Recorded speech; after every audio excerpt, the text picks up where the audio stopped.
29 ऑक्टोबरला धनतेरस आहे. धनतेरसच्या दिवशी धन्वंतरी देवांची पूजा केली जाते. बऱ्याच ठिकाणी असं असतं की धनतेरसच्या दिवशी माता लक्ष्मीची पूजा केली जाते. पण खरं तर धनतेरसच्या दिवशी हे धन्वंतरी देवतांची पूजा केली जाते. धन्वंतरी देवता ही आरोग्याची देवता म्हणून ओळखली जाते. धन्वंतरी देवता जेव्हा समुद्र मंथन झालं होतं त्याच्यातून 14 रत्ने बाहेर आली होती. त्या 14 रत्नांपैकी 5वं रत्न धन्वंतरी देवता बाहेर आले होते. धन्वंतरी देवता हे आरोग्याचे देवता असल्यामुळे धनतेरसला त्यांची पूजा करायची पद्धत आहे.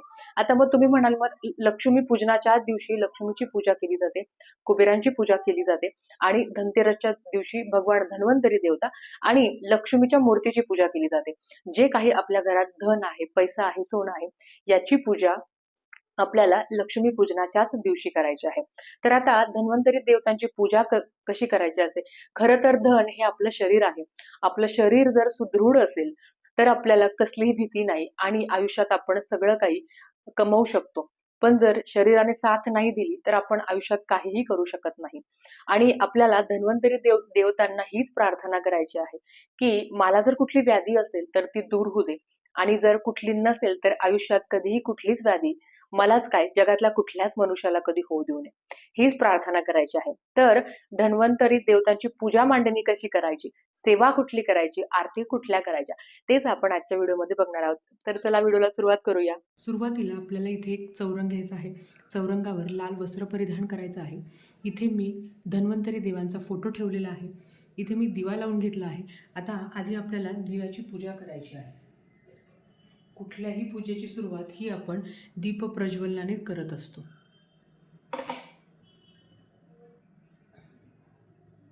तर मी इथे दोन्ही पण दिव्याला हळद कुंकू लावून घेतला आहे आणि आता त्यांना फूल अर्पण करते आणि दिव्याला प्रार्थना करायची आहे. दिवा लावून झाल्यावर दुसरं येतं ती आचमन करणं.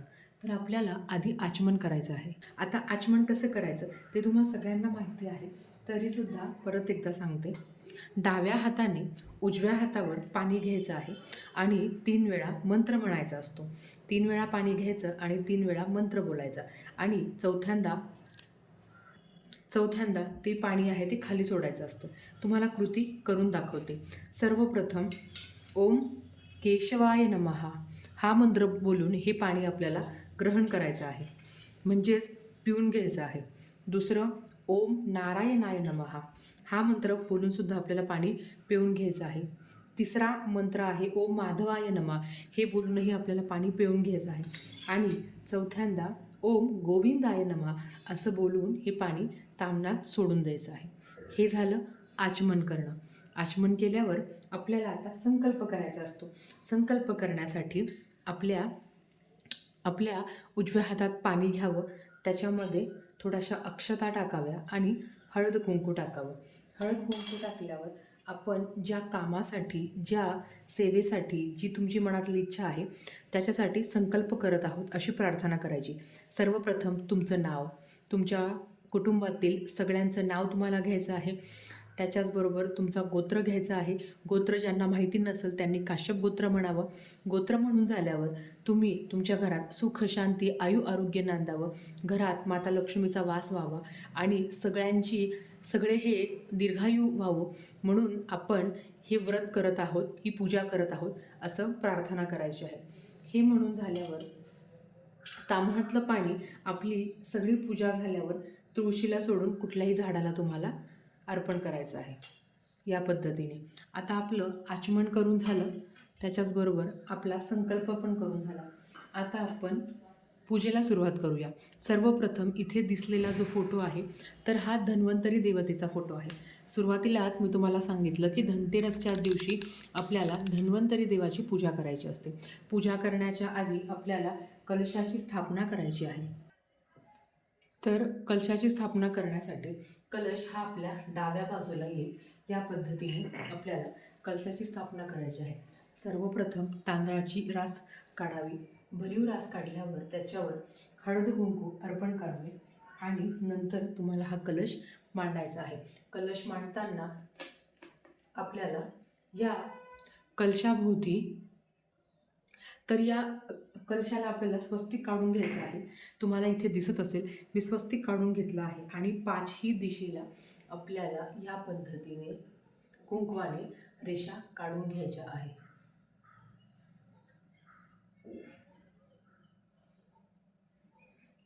आता कलशाची स्थापना करताना सुरुवातीला मी तांब्याचा किंवा स्टीलचा तुम्हाला तांब्या घ्यायचा आहे. त्याच्यामध्ये पाणी टाकायचं, 1 रुपया सुपारी टाकायची आहे, हळद कुंकू अक्षदा फूल टाकायचे आहे आणि 5 विड्याची पानं घ्यायची आहे. बऱ्याच वेळा असे प्रश्न येतात की विड्याची पानं नाही मिळाली तर तुम्ही आंब्याची डहाळेसुद्धा घेऊ शकता. त्याच्यावर मी नारळ ठेवला आहे. आता आपल्याला या कलशाची स्थापना करायची आहे. सर्वप्रथम आपल्याला कलशाला हळदी कुंकू अर्पण करायचं आहे. अक्षता कलशाला अर्पण करायचे आहे. धूपदीप ओवाळायचा आहे आणि जर तुमच्याकडे फूल असेल तर फूलसुद्धा तुम्ही कलशाला अर्पण करू शकता. कलशाची स्थापना करून झाल्यावर आपल्याला सर्वप्रथम गणपती बाप्पांच्या मूर्तीची स्थापना करायची आहे. आता ही मांडणी तुम्हाला संध्याकाळीच करायची असते. तर आता आपण गणपती बाप्पांच्या मूर्तीची स्थापना करून घेऊया. गणपती बाप्पांच्या मूर्तीवर अभिषेक करताना ओम गण गणपते नमः, ओम गण गणपते नमः ह्या मंत्राचा कमीत कमी 21 वेळा मंत्रजाप करावा आणि गणपती बाप्पांच्या मूर्तीवर अभिषेक करावा. ही मांडणी तुम्हाला संध्याकाळीच करायची असते. मग संध्याकाळीसुद्धा तुम्हाला गणपती बाप्पांच्या मूर्तीवर अभिषेक घालायचा आहे. तुम्ही जर ही मांडणी देवासमोर करणार असेल तर म्हणजेच देवघरासमोर करणार असेल तर तिथे तुम्हाला गणपती बाप्पांची स्थापना किंवा त्यांची मांडणी करायची गरज नाही. पण जर तुम्ही दुसरीकडे करणार असेल तर तुम्हाला करावी लागेल. तर इथे मी तांदळाची रास काढून घेतली आहे. त्याच्यावर मी हळद कुंकू टाकून घेते आणि गणपती बाप्पांची स्थापना करून घेते. तर गणपती बाप्पांची पूजा करताना ओम गण गणपते नमः हा मंत्राचा मंत्रजाप करायचा आहे आणि गणपती बाप्पांना लाल फूल असेल तर ते अर्पण करावं. गणपती बाप्पांना दुर्वा असेल तर दुर्वासुद्धा अर्पण करून घेऊया. त्याच्याचबरोबर गणरायाला आपल्याला गुळ खोबऱ्याचा नैवेद्य अर्पण करायचा आहे. तर ही झाली आपली गणपती बाप्पांची स्थापना. गणपती बाप्पांची पूजा झाल्यावर आपल्याला धन्वंतरी देवाची पूजा करायची आहे. आता धन्वंतरी देवाचा तुमच्याकडे फोटो असणं महत्त्वाचं आहे, कारण दरवर्षी आपल्याला धन्वंतरी देवाचीच पूजा करायची असते. ज्यांच्याकडे फोटो नाही आहे त्यांनी मग तुम्ही सुपारी ठेवली तरी चालेल आणि ते सुपारी स्वरूप धन्वंतरी देवांना मानून त्यांची पूजा करायची असते. बघा, दिवाळीचा पहिला दिवस म्हणजे धनतेरस असते. अश्विन कृष्ण त्रयोदशीला आपण हा दिवस धनतेरस म्हणून साजरा करत असतो. ह्या दिवशी आपल्याला धनाची आणि आरोग्याची देवता म्हणजे धन्वंतरी देवता यांचं पूजन केले जातं. ह्या दिवशी एकत्र येऊन धन्वंतरी देवांचे मनापासून नामस्मरण करावे. आयुर्वेदाचा अर्थ म्हणजेच काय, आयुचे म्हणजेच मानव जीवनाचे ज्ञान असा आहे. भारतातील हे आयुर्विज्ञान सर्व जगात पसरलेले आहे. निरोगी माणसाच्या स्वास्थ्याचे व रोगी माणसास रोगमुक्त करणाऱ्या आयुर्वेदाचा मूलभूत सिद्धांतांचे चिंतन व प्रसरण करणे हाच यामागचा उद्देश आहे. तर आपण आता धन्वंतरी देवतांना हळद कुंकू अर्पण करूया. जेव्हा समुद्रमंथन झालं होतं त्या समुद्रमंथनातून 14 रत्ने बाहेर पडली होती. त्यात चंद्राचा थोरला भाऊ म्हणजे धन्वंतरी हे 5वे रत्न बाहेर आले होते.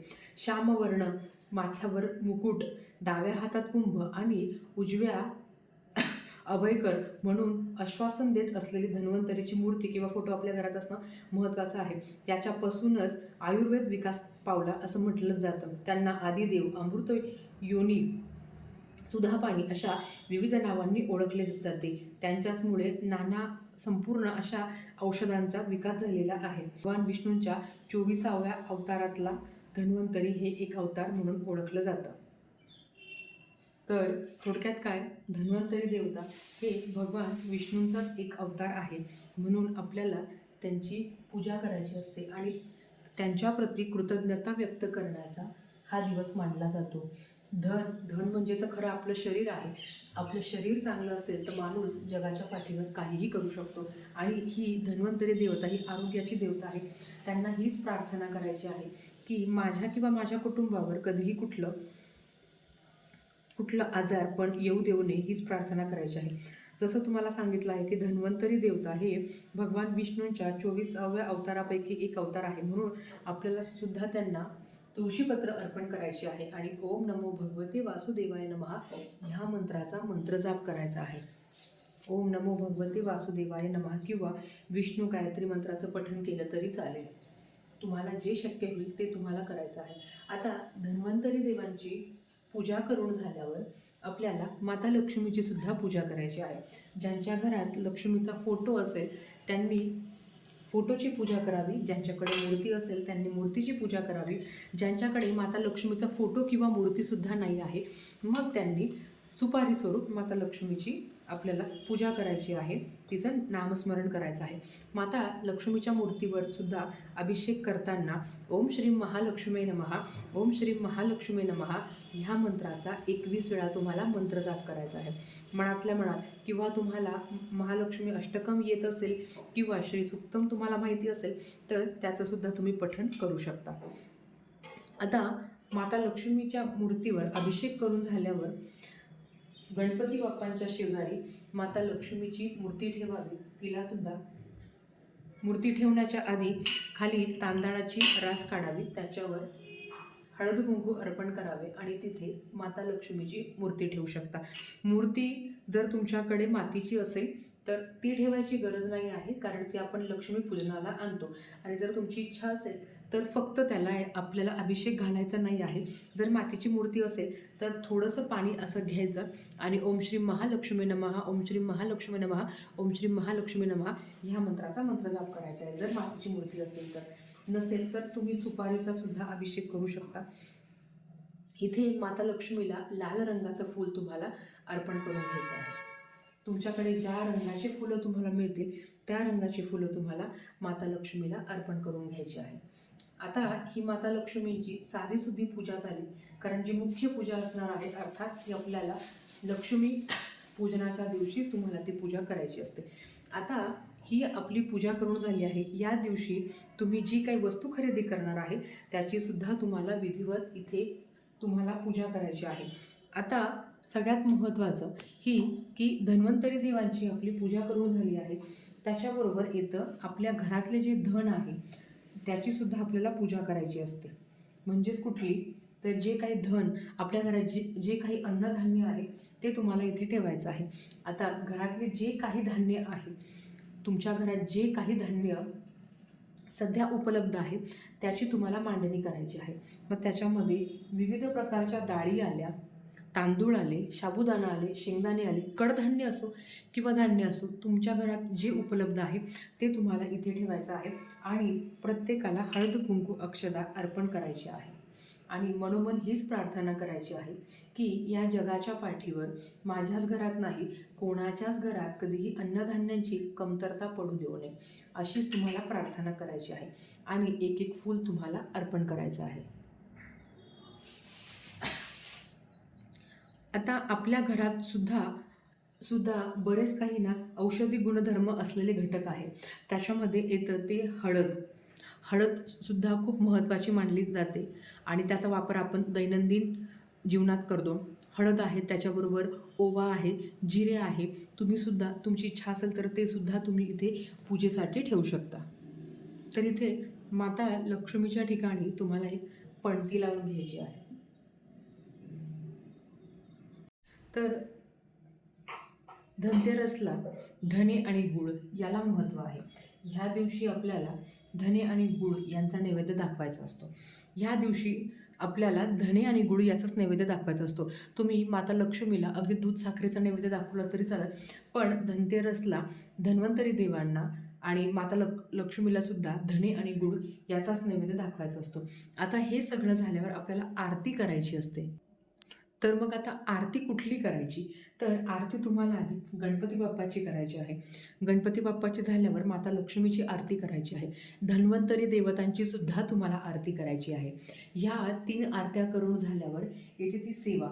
आता सेवा काय करायची, अर्थात धनतेरसच्या दिवशी आपली ही जी पूजा मांडणी आहे ही सेवेशिवाय अपूर्ण आहे. सेवा काय करायची हे मी तुम्हाला थोडक्यात सांगते.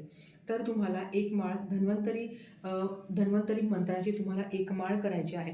आता धन्वंतरी मंत्र मी तुम्हाला डिस्क्रिप्शन बॉक्समध्ये लिहून देईल किंवा इथे फ्लॅश होत असेल.